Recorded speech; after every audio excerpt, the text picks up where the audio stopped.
Okay guys, so the part 2 of 3.6, hey!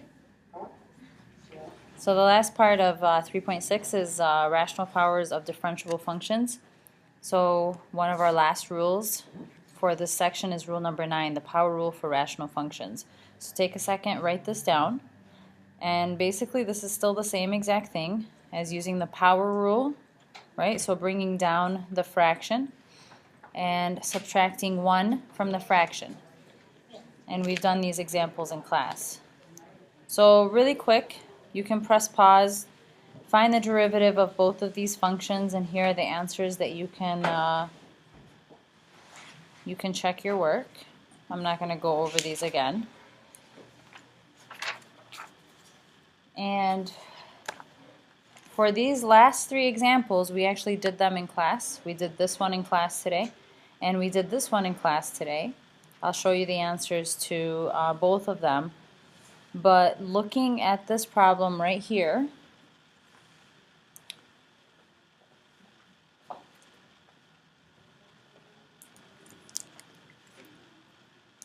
alright, if you don't want to change it to tan of 5x raised to the half, you don't have to. Basically the idea is that who's on the inside, it's tan of 5x, who's on the outside, square root of u. Don't worry about the whole flip-flop, okay, it's not that important. And then you do the derivative of tan of 5x, which means you have to do the chain rule again. So on the inside is 5x, outside is tan of u, and you end up with secant square root of 5x times 5. And of course you got to multiply this by 1 over 2 square root of u, remembering that the u here is the original one.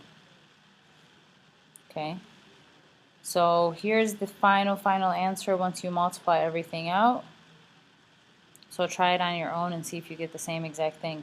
And remember, we did this in class today, but I just wanted to put it down on the video, the whole entire answer that we got.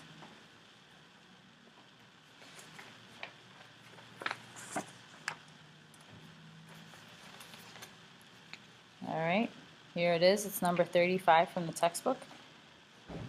So remember, we first put the composition function together, and then we tried to find the derivative. We identified which function's on the inside, which function's on the outside, found the derivative of each. And then the last thing we did was we plugged in 1 into the function. So you notice that I didn't really simplify this because I do want to find a value. And once you plug that in,